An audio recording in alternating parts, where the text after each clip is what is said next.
വിചാരിക്കാത്ത കുറച്ച് പണികളൊക്കെ കഴിഞ്ഞ് നനയ്ക്കാനിറങ്ങിയപ്പോൾ ദേ ഈ സമയമായി. അപ്പോൾ നമ്മുടെ ടെറസുമേലത്തെ ചെടികൾക്ക് ഒരു ഓടി നനയെങ്കിലും കൊടുക്കണമല്ലോ. അപ്പോൾ നമ്മൾ ലൈറ്റ് ഇട്ടിട്ടാണ് ഇന്നത്തെ നന. അപ്പോൾ അതിൻ്റെ ഉള്ളിൽ കൂടെ നമ്മുടെ വീഡിയോ അതാത് ദിവസം എടുക്കുന്നതായ കാരണം കൊണ്ട് അടീനിയത്തിൻ്റെ പ്രൂണിങ് വീഡിയോ ഇന്ന് ചെയ്യാനായിട്ട് സാധിക്കില്ല കേട്ടോ.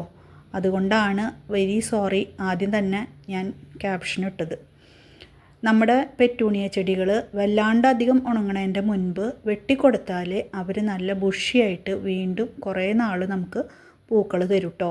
വല്ലാണ്ട് നീണ്ടു പോവുകയാണെങ്കിലും അവരെ വെട്ടിക്കൊടുത്താൽ ആ ഒരു കട്ടിങ് അവർക്ക് കൂടുതൽ ഹെൽത്തി ആക്കും.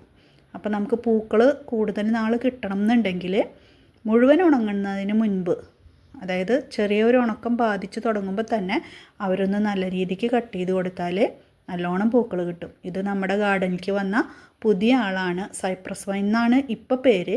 പണ്ടൊക്കെ നമ്മൾ തീപ്പൊരി എന്നൊക്കെ പറഞ്ഞിട്ട് നമ്മുടെ വേലിയമ ഉണ്ടായിരുന്ന ആളാണ്.